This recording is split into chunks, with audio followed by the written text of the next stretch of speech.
नमस्कार, मैं योगेश राणा। जब तक महेंद्र भट्ट का बयान सामने नहीं आया, यह माना जा रहा था कोटद्वार में बीजेपी के मंत्री सुबोध उनियाल ने जो बयान दिया वो एक भूल चूक हो गई थी। लेकिन अब जब वो ही बातें बीजेपी के प्रदेश अध्यक्ष महेंद्र भट्ट भी कह रहे हैं, तो यह नहीं माना जा सकता उत्तराखंड में बीजेपी सरकार के मंत्री सुबोध उनियाल और प्रदेश अध्यक्ष महेंद्र भट्ट से अनजाने में कोई गंभीर चूक हो गई है।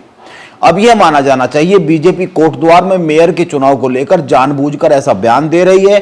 शायद किसी रणनीति के तहत सोच समझकर कोटद्वार में कांग्रेस की ओर से तय की गई उम्मीदवार रंजना रावत को एक महिला होने के कारण टारगेट किया जा रहा है। लेकिन बड़ा सवाल यह है, देश और उत्तराखंड में बीजेपी की जीत में महिलाओं के वोट की भागीदारी सबसे अधिक है, बड़ा योगदान रहता है। महिलाएं बीजेपी को खूब वोट कर रही है। ऐसे में बीजेपी सरकार के एक मंत्री और प्रदेश अध्यक्ष कोटद्वार में मेयर का चुनाव लड़ रही एक महिला को लेकर पूरा चुनाव महिला वर्सेस पुरुष क्यों करना चाहते हैं? इससे बीजेपी को आखिर क्या लाभ मिल जाएगा? सुबोध उनियाल ने कोटद्वार में जो कहा, पहले उनकी पूरी बात सुननी चाहिए, इसके बाद महेंद्र भट्ट की पूरी बात सुननी चाहिए और इसके बाद कोटद्वार से बीजेपी की विधायक रितु खंडूरी को भी सुनना चाहिए। उनका बयान भी, इन दोनों की बातें इंटरनेट पर वायरल होने के बाद उनका एक बयान भी सामने आया है। इन तीनों को सुनेंगे और बाद में यह समझते हैं कि बीजेपी के नेता ऐसा क्यों बयान दे रहे हैं जो महिला और पुरुषों में भेदभाव को बढ़ावा दे। देखिए, पहली हार तो कांग्रेस ने वहां पर बात दी। कांग्रेस को कोई मर्द मिला ही नहीं भाई के खिलाफ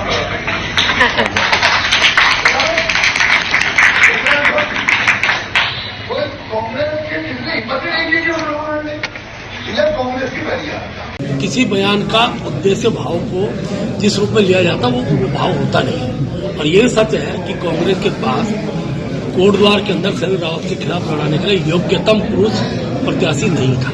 नहीं, इसका मायने ये नहीं है कि हम किसी महिला का अपमान कर रहे हैं, ये दृष्टिकोण नहीं है। योग्यतम पुरुष प्रत्याशी नहीं था, ये सत्य है और इसलिए कांग्रेस दूसरा विकल्प चुना होगा। तो उसको अब ये इशारा आप निकाले किस इशारे की ओर है, लेकिन थे ना कि पति लड़ सकते तो पति भी लड़ सकते थे। लेकिन मैंने कहा योग्य शैलेंद्र भाई के खिलाफ लड़ने की कुव्वत कांग्रेस के कोटद्वार के किसी पुरुष प्रत्याशी के पास नहीं थी। कोटद्वार में मंत्री सुबोध उनियाल ने कहा, कोटद्वार नगर निगम मेयर के पद पर कांग्रेस को भाजपा उम्मीदवार शैलेंद्र रावत के सामने उतारने के लिए कोई मर्द नहीं मिला, इसीलिए सामान्य सीट पर महिला को उतार दिया, इसीलिए इनकी हार तय है। यह बयान महिलाओं को पुरुषों के मुकाबले कमतर आंकने का बयान है। सुबोध उनियाल कह रहे हैं, जहां पर सामान्य सीट है वहां पर यदि कोई काबिल पुरुष नहीं है तो ही किसी महिला को मौका दिया जाना चाहिए। यानी यदि सीट महिला के लिए आरक्षित नहीं है तो उस सीट पर पहला हक सामान्य श्रेणी से आने वाले पुरुष का बनता है, सामान्य श्रेणी में आने वाली किसी महिला का नहीं बनता है। यदि कोई काबिल पुरुष ना मिले तो ही किसी महिला को मौका दिया जाना चाहिए। सुबोध उनियाल और महेंद्र भट्ट की बातों से साफ साफ यह लग रहा है, साफ साफ वो यही बातें कहते हुए दिख रहे हैं। आप कोटद्वार मेयर के चुनाव को लेकर कुछ बातों पर गौर कीजिए। कोटद्वार में बीजेपी ने शैलेंद्र सिंह नेगी को मेयर पद के लिए उम्मीदवार के तौर पर मैदान में उतारा है। पूर्व विधायक शैलेंद्र सिंह नेगी का कोटद्वार में बड़ा राजनीतिक हस्तक्षेप रहा है। वो कोटद्वार से विधायक चुने जाते रहे हैं। वो बीजेपी की विधायक रितु खंडूरी के खिलाफ कांग्रेस में रहते हुए चुनाव भी लड़ते रहे। शैलेंद्र सिंह नेगी पर एक आरोप और भी लगा, वो रितु खंडूरी के पिता बीसी खंडूरी की 2012 में कोटद्वार से हार के लिए बड़े कारण बने थे। बीजेपी ने उनको इसी आरोप के कारण पार्टी से निष्कासित किया था। अब वो वापस बीजेपी में है। अब वो ही शैलेंद्र सिंह नेगी बीजेपी में शामिल होकर कोटद्वार से मेयर का चुनाव लड़ रहे हैं। इसीलिए सवाल यह उठ रहा है, जहां पर विधायक बीजेपी की है और शैलेंद्र सिंह नेगी खुद जहां से पहले विधायक रह चुके हैं, उस कोटद्वार में बीजेपी एक ऐसी महिला उम्मीदवार को लेकर मुद्दा क्यों बना रही है जिसका बहुत लंबा चौड़ा राजनीतिक करियर भी नहीं रहा है और जिसके खिलाफ खुद कोटद्वार में कांग्रेस में ही घमासान मचा हुआ है।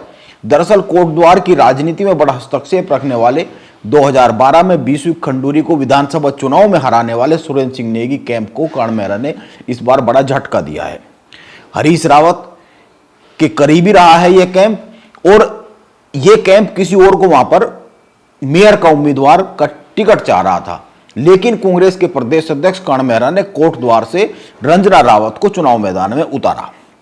रंजना रावत पूर्व पार्षद रही है और उनकी कोई बहुत ही लंबी चौड़ी राजनीतिक पृष्ठभूमि नहीं है। कोट द्वार से खबर तो यह आती रहती है कि कांग्रेस के ही बहुत से बड़े नेता वहां पर रंजना रावत के विरोध में है। कांग्रेस के कुछ बड़े नेताओं के समर्थक तो बीजेपी की जनसभाओं में भी जा रहे हैं, यह वहां से खबरें आती रहती है। ऐसे माहौल में बीजेपी के मंत्री और प्रदेश अध्यक्ष आखिर क्यों महिला विरोधी होने की एक बड़ी लाइन खींच रहे हैं, जहां पर चुनाव बीजेपी के फेवर में दिख रहा है।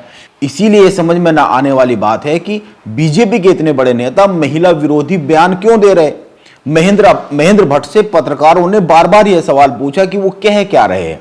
उन्होंने हर बार एक ही उत्तर दिया, वो कह रहे हैं कांग्रेस के पास योग्य पुरुष नहीं था, इसीलिए महिला को उतार दिया। क्या सामान्य सीट पर महिला चुनाव नहीं लड़ सकती? क्या महिला का योग्य होना अपराध है? क्या महिलाओं को वहीं पर आगे किया जा सकता है जहां पर योग्य पुरुष ना मिले, योग्य पुरुष समाप्त हो गए हो? यह कमाल की बात है। उत्तराखंड में इस वक्त बीजेपी एक ताकतवर दल के तौर पर स्थापित है। 2014 के बाद से कांग्रेस कोई बड़ा चुनाव नहीं जीत पाई है। राज्य में लगातार 2 बार से बीजेपी की सरकार है, लगातार लोकसभा की सभी 5 सीटें जीत रही है। मुख्यमंत्री पुष्कर सिंह धामी ने उत्तराखंड में एक लंबी राजनीतिक लाइन खींच दी है। हिंदुत्व आधारित राजनीति उत्तराखंड में जिस तरह पुष्कर सिंह धामी कर रहे हैं, जिस तरह बीजेपी की और संघ की जो लाइन है उस पर राजनीति कर रहे हैं, उत्तराखंड में पहले किसी बीजेपी के पूर्व मुख्यमंत्री ने या नेता ने नहीं की। ऐसे राजनीतिक माहौल में महेंद्र भट्ट यहां तक कह रहे हैं महिला को क्यों मैदान में उतारा? यदि पति चुनाव लड़ सकते थे तो उनको लड़ना चाहिए था, लेकिन कोई योग्य पुरुष नहीं था, इसीलिए महिला को चुनाव मैदान में उतारा है कांग्रेस ने। लेकिन थे ना कि पति लड़ सकते तो पति भी लड़ सकते थे, लेकिन मैंने कहा योग्य शैलेंद्र भाई के खिलाफ लड़ने की कुव्वत कांग्रेस के कोट द्वार के किसी पुरुष प्रत्याशी के पास नहीं थी। यह बयान चिंताजनक है। एक ऐसा दल जिसको पूरे देश में महिलाओं के सर्वाधिक वोट मिलते हैं, उस दल के जिम्मेदार लोग ऐसा बयान दे, यह चिंता की बात कही जाएगी। वैसे सुबोध उनियाल और महेंद्र भट्ट के बयान के बाद कोट द्वार से बीजेपी विधायक रितु खंडूरी का एक बयान भी बहुत चर्चा में आ गया है। यह बयान रितु खंडूरी ने उत्तर प्रदेश के कानपुर में दिया। महिलाओं को राजनीति में उनकी क्या स्थिति है, इसको लेकर आप इस बयान को सुनिए, इसके बाद थोड़ी सी और चर्चा करते हैं। पॉलिटिक्स से भागती है, दूर भागती है। लैक ऑफ फाइनेंशियल हमको सपोर्ट मिलता ही नहीं है, ये जीत ही नहीं पाएगी। इसके ऊपर क्यों हम इंटरेस्ट दिखाएं? इसने जीतना ही नहीं है। पुरुषों को फाइनेंशियल सपोर्ट इलेक्टोरल पॉलिटिक्स में मिल जाता है, इलेक्शन लड़ना है उसको फंडिंग होगी, लेकिन महिला को फंडिंग मिलने में कठिनाई होती है। सोच बदलनी होगी, समाज की सोच को बदलना होगा। किस तरह से ये फंडिंग हम किस तरह से प्रयास करें, महिला भी जीत सकती है, हार भी सकती है। लेकिन ये बात सुनने को मिलती है आप हार सकती हैं, लेकिन ये भी सुनने को मिलता है कुछ कुछ सीट हम हारने के लिए देते हैं। तो शायद बारी है कि महिलाओं को भी चाहे हारने के लिए देनी है, लेकिन वो सीटें मिलनी जरूर चाहिए। रितु खंडूरी की बातों से यही मतलब निकल रहा है, महिलाओं का राजनीति में आना और आगे बढ़ना बहुत ही मुश्किल काम है। दुनिया में एक तरफ तो अंतरिक्ष यात्री सुनीता विलियम्स पिछले 6 माह से भी अधिक समय हो गया है, वो 6 माह से अधिक समय से इंटरनेशनल स्पेस स्टेशन पर मौजूद है। धरती से करीब 254 मील की दूरी पर जब सुनीता विलियम्स की तस्वीरें और वीडियो इंटरनेट पर आती है तो पूरी दुनिया उन पर गर्व करती है। 59 साल की सुनीता विलियम्स ने बताया है महिलाएं पुरुषों से किसी भी तरीके से कमजोर नहीं है और उनको आगे बढ़ने के लिए किसी भी उस जगह की जरूरत नहीं है जो काबिल पुरुषों की कमी से खाली हुई हो। वहीं दूसरी तरफ उत्तराखंड में कोट द्वार है, जहां पर मेयर पद के लिए चुनावी मैदान में उतरने पर एक महिला को लेकर यह कहा जा रहा है कि उनको इसलिए मौका मिल गया क्योंकि कांग्रेस के पास उस जगह पर कोई काबिल पुरुष नहीं था। क्या रंजना रावत की अपनी कोई काबिलियत मायने नहीं रखती है? यह एक बड़ा सवाल है। नमस्कार, मैं योगेश राणा।